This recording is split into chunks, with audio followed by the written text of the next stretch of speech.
मैंने एक बेटी का बुर्का बनाया हुआ है। मैंने ये जो जैकेट पहनी हुई है ना, ये अल्हम्दुलिल्लाह अपनी तैयार करता है। अल्हम्दुलिल्लाह मैंने जो किताबें लिखी हैं जो तबाह हुई हैं वो 31 है। मेरे वाले साहब तरसील में 106 रावी रोड में दफ्तर में ड्यूटी बड़ी देर करते रहे हैं। इसके अंदर बहुत सारे खुफिया जेबें रखी हुई हैं। बेशुमार दीनी और तालीमी वीडियोस देखने के लिए हमारा चैनल सब्सक्राइब कीजिए। मैट्रिक जब मैंने किया तो मेरे ननिहाल में जितने रिश्तेदार हैं सारे ही माशाल्लाह तालीम याफ्ता हैं, दुनिया की अच्छी तालीम है। मेरे एक मामू के बेटे हैं, ज़फ़र इकबाल उनका नाम है।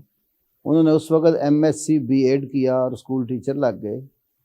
तो वो मुझे कहने लगे कि आप जिस लाइन पर चलना चाह रहे हैं ना, मौलवी बन के भूखे मरेंगे, तो अच्छे खासे नंबर हैं तो इंजीनियर लाइन में चले जाओ। वालिद साहब ने आर्मी बेस पे अप्लाई किया, सीट आ गई सियालकोट टेक्निकल कॉलेज में। तो मैं चाहता था कि मैं दीनी तालीम हासिल करूं और दुनियावी प्राइवेट साथ कर लूं, लेकिन वालिद साहब का हुक्म था, मैं चला गया। रोज़ाना मैं अपने गांव से गुजरात और गुजरात से फिर आगे वज़ीराबाद से सियालकोट। तो मैं 6 माह मुसलसल ये सफ़र करता रहा सुबह शाम। लेकिन कॉलेज में मैं हाज़िरी लगवा के तो शहर में घूमता था। सिर्फ 2 दिन मैंने, एक दिन वुड वर्किंग और एक दिन वेल्डिंग का काम किया। तो शहर में मैंने सुन रखा था हदीस अकाबिर उलमा के बारे में, मौलाना इब्राहिम मीर सियालकोटी रहमहुल्लाह, हकीम सादक सियालकोटी रहमहुल्लाह, मौलाना मोहम्मद अली जामबाज रहमहुल्लाह। उस वक्त जामबाज साहब ज़िंदा थे, हकीम साहब भी ज़िंदा थे, उसके थोड़ी देर बाद ही वो फौत हुए थे। मेरी मुलाकात नहीं हो सकी उनसे, लेकिन शहर में सारा ही पैदल घूमता रहता था, मसाजिद मदारस। एक दिन चलते चलते मस्जिद अव्वल अहले हदीस और ऊपर अल्लामा इकबाल साहब का घर जो है वो भी देख के मैं आ गया। तो मुझे फिर वो जो साथी था मेरे मिर्ज़ा आबिद साहब, उसने वाले साहब को बताया कि ये सियालकोट शहर में घूमता रहता है, कॉलेज में टाइम नहीं देता। तो फिर मेरे वालिद साहब ने मुझे कहा, बेटा बताओ क्या करना है। तो मैंने कहा, अब्बा जी आप मुझे किसी जामिया में दाखिल करवाएं, मैं दीनी तालीम पढ़ना चाहता हूँ। फिर हमारे गुजरात में मरकज़ जमात अहले हदीस के अमीर थे मौलाना अब्दुल खालिक जामई रहमहुल्लाह, और नाज़िम आला थे हमारे मौलाना अब्दुल वाहिद सल्फ़ी हफ़िज़हुल्लाह। जामई साहब तो वफ़ात पा चुके हैं, मौलाना अब्दुल वाहिद सल्फ़ी हफ़िज़हुल्लाह हयात हैं। अभी पिछले दिनों उनके गांव में मैं प्रोग्राम करके आया हूँ। तो उनके पास फिर वालिद साहब गए। उन्होंने चौधरी यासीन ज़फ़र साहब जो हमारे जामिया सल्फ़िया के इस वक्त हेड हैं, प्रिंसिपल हैं, उनके नाम रुक्का लिखा।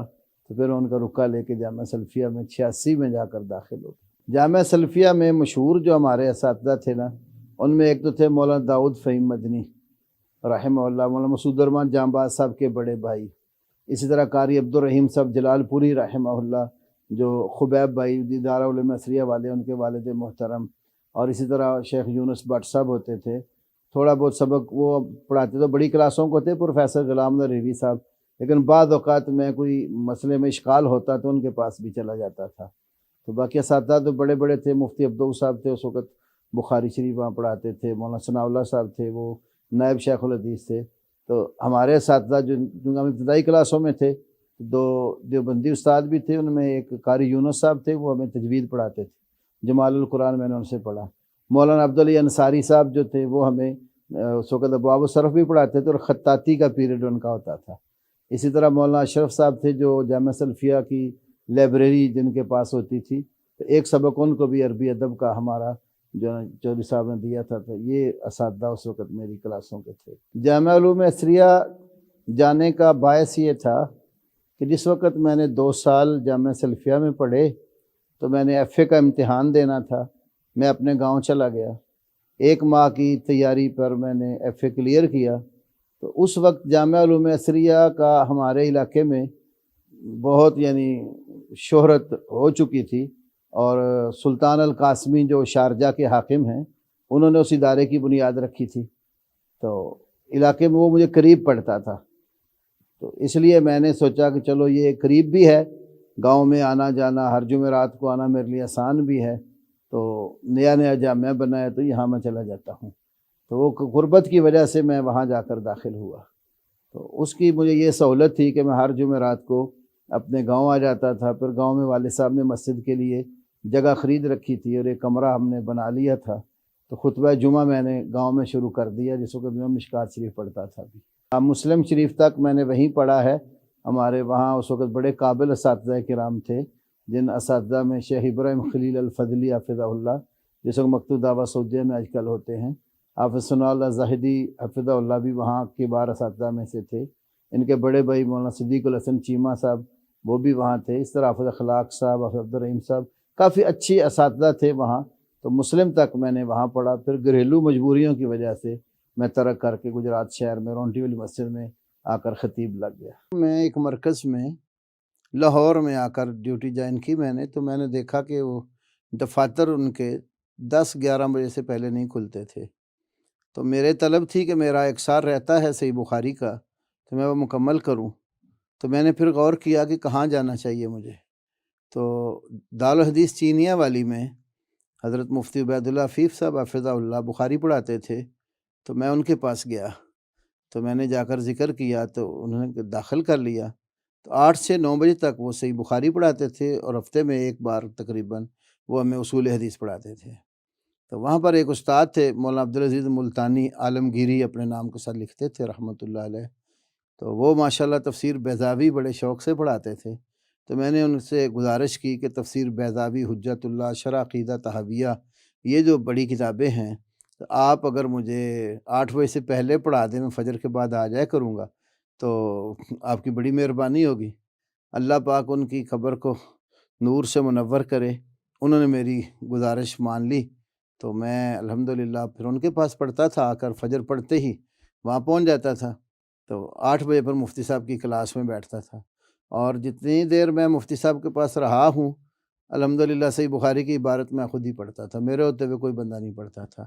اور میرے لیے اس میں ایک اعزاز یہ بھی ہے کہ بخاری شریف مکمل کرنے سے پہلے ہی مفتی صاحب نے مجھے سند عطا کر دی تھی، اور وہ سند بھی میرے لیے بہت بڑا اعزاز ہے۔ ایک چھوٹا سا اعزاز اور ذکر کرتا ہوں، وہ یہ ہے کہ میں جس وقت جامعہ علوم عصریہ جہلم سے چھوڑ کر آیا تھا نا، تو میں نے وہ جامعہ ٹاپ کیا تھا، 99.99 میرے نمبر تھے، میری سند یعنی سب سے اعلیٰ تھی۔ میرے ایک استاد تھے وہاں، ادھر سے پڑھ کر وہیں پڑھاتے تھے، تو ان کے پہلے 98% نمبر تھے۔ تو جب وہ آئے نا کلاس میں، تو مجھے کہتے تم نے میرا ریکارڈ خراب کر دیا ہے۔ تو میں نے کہا کہ استاد جی میں نے محنت کی تو اللہ نے صلہ دیا ہے۔ تو تفسیر سورۃ نور کی ہمیں پڑھا رہے تھے، انہوں نے اپنی طرف سے میرے اوپر بڑا مشکل سوال کیا۔ مجھے کہتے ہیں کہ قرآن پاک میں زانی کی سزا 100 کوڑے ہے، حدیث اور سنت کو ساتھ ملائیں تو شادی شدہ کی رجم ہے، اور غیر شادی شدہ کی 100 کوڑے ہیں۔ اور قرآن یہ بتاتا ہے کہ جو غلام ہے اس کو آزاد کی نسبت آدھی سزا ہے، فعلیہن نصف ما علی المحصنات۔ آپ مجھے یہ بتائیں کہ غلام اگر شادی شدہ ہو تو اس کو کیا سزا دینی؟ تو میں نے کہا اس کو 50 کوڑے لگانے ہیں، فی البدی میں نے کہا۔ تو وہ کہتے ہیں وہ تو شادی شدہ ہے۔ تو میں نے کہا قرآن نے کہا فعلیہن نصف ما علی المحصنات، رجم کا نصف نہیں ہوتا، تو 100 کا نصف 50 ہے، تو جس کا نصف ہونا ہے، کیونکہ فعلیہن نصف ما علی المحصنات، لفظ نصف جو ہے نا یہ اپنے معنی پر بڑا واضح اور متعین ہے، اس میں دوسری کوئی رائے نہیں بنتی۔ حالانکہ میں نے یہ مسئلہ کہیں بھی نہیں پڑھا ہوا تھا، میں نے فی البدی کہا، تو سنتے ہی مجھے شاباش دی اور کہتے ہیں کہ آپ کا حق ہے۔ وہ پھر میری سند رکی ہوئی تھی۔ ابھی 30 سال بعد میں جامعہ علوم عصریہ میں گیا، درس بخاری تھا وہاں، تو درس بخاری سے پہلے بھی میرا درس ہوا، اور خطبہ جمعہ بھی میں نے وہاں دیا۔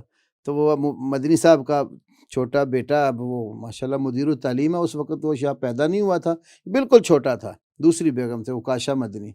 تو میں نے اس کو فون کیا، میں نے کہا میری ایک سند ادھار رہتی جامعہ عصریہ کی طرف، تو اب تو میں جامعہ میں جمعہ پڑھانے آ رہا ہوں، تو مجھے وہ سند چاہیے۔